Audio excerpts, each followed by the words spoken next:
Hey fam, good morning. How's everybody doing? The year's about to end. What date is today? The 17th. Almost there, right? And I don't know if it's just me, but towards the end of the year, this is, I would say, one of the first years that I really felt that towards the end of the year pressure. Pressure to decide what trajectory I want to be on. Pressure to make changes, pressure to keep my promises to myself, pressure to show up differently, pressure to take up space, pressure to be my best version of self. And I don't think it's pressure negatively, like in that negative connotation, because sometimes we think, pressure is, oh, it's bad. But actually pressure creates diamonds, right? And I think naturally our bodies just are created for pressure. We are, like I say all the time, we're divinely created, and we are built for resilience. We're built for stress. We're built for pressure. Does it mean that that's how we should continually, exist in that energy? Absolutely not. You should not be thinking that you need to be always pressured and stressed and tense and uncomfortable. But our bodies, our minds, our spirits are created for the inclement life that we live in, where the variability of day-to-day life, of change, of a lack of just the unknown, right? We're created for that bounce back. So for me, what I've been doing, what I've been feeling a lot is like, and it's been showing up in like my reality a lot, just being really aligned with people and things and so forth that are really on a level, or have made the decision to lock in and to level up. And I think one of the biggest aspects of that leveling up, that locking in, that self-awareness ultimately, is recognizing your patterns. For me, pattern recognition has probably been a key component in my self-awareness journey, in my self-love journey, in my healing journey, and all the simultaneous journeys that I've been on. I think that pattern recognition is what's going to save you, right? Because when you are, let's say something happens, a stimulus in life, in the world, in your situation happens, something that would incite some sort of emotion from you, quote unquote triggers, right? And this thing triggers something in you, and you have an immediate response, instinctual, not quite instinctual, but an impulsive response, an immediate response for anger, for sadness, for feelings of self-deprecation, for wanting to take a drink, for all these things. Oftentimes, it's a patterned behavior in us. Learned behavior. It's a coping mechanism, ultimately.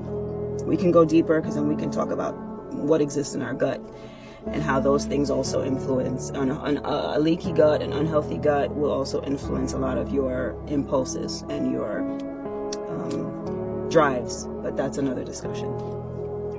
But so when you have these impulsive reactions, right, and rather than like a thought out, intentional, methodical response to a certain stimulus, to a certain situation, part of your own self-development, part of my self-development has been realizing that, oh, I'm feeling this anger, and rather than lashing out, yelling, screaming, every time I feel this feeling, I react, and I react the same way, almost guaranteed. So, and then after I react that way, it just spirals, right? And it's like I'm taking my poison, putting it outside, rather than dealing with the poison inside of me. And then I feel like crap afterwards. And then I always feel bad about feeling like crap. And I don't like to feel like crap. I don't want to feel bad. So at what point along the trajectory of that stimulus response after response process will I, where does it stop? Where do I end it? And I figured out that, and it was a gradual process, because I was able to alter I started to pay attention to myself and how I felt, right? Because that supersedes everything. Paying attention to yourself and acknowledging how you're feeling, having awareness of your feelings. And I got to that place where I was like, oh, okay, I'm responding. I react this way. Every time this happens, I react this way. Oh, I feel angry. I'm reacting. What was interesting was that I learned how to pay attention to the reaction. And as I started to do that more and more and more, I started then to pay attention to the feeling that was causing the reaction. So I would catch myself in the feeling. And then there's always, because what happens is the longer you can extend that pause between the feeling and the reaction, the more control you have. The longer you can extend that time between the feeling and the reaction, the more control and emotional balance and self-control and self-awareness you have, right? Because that stimulus just elicits this automatic reaction from you, and you have no control, and your power is outside of you. So calling your power back to you and empowering yourself is in that pause.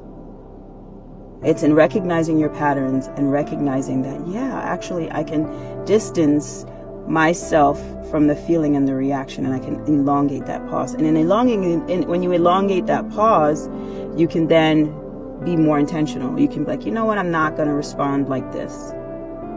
React in this way. Rather than yelling because I'm pissed off, I have an awareness, oh, I'm pissed off. And usually what I do is I yell.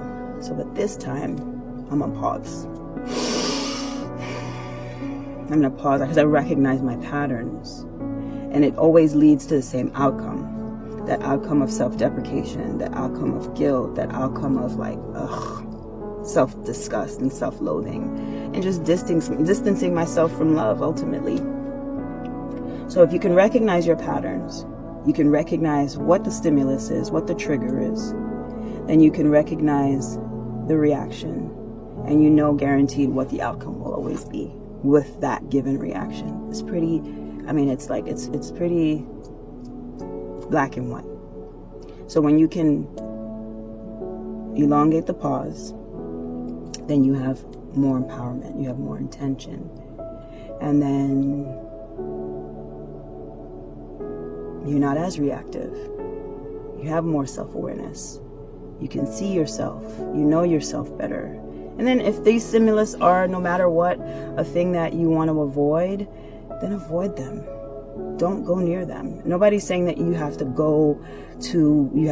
face the fear and face. No, if the stimulus has a negative outcome for you and it's not good for you, avoid the stimulus.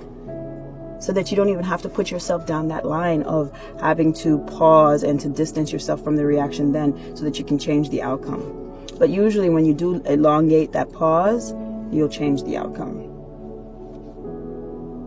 I don't know if that made sense. But yeah, and that's how I do it. Maybe it'll work for you.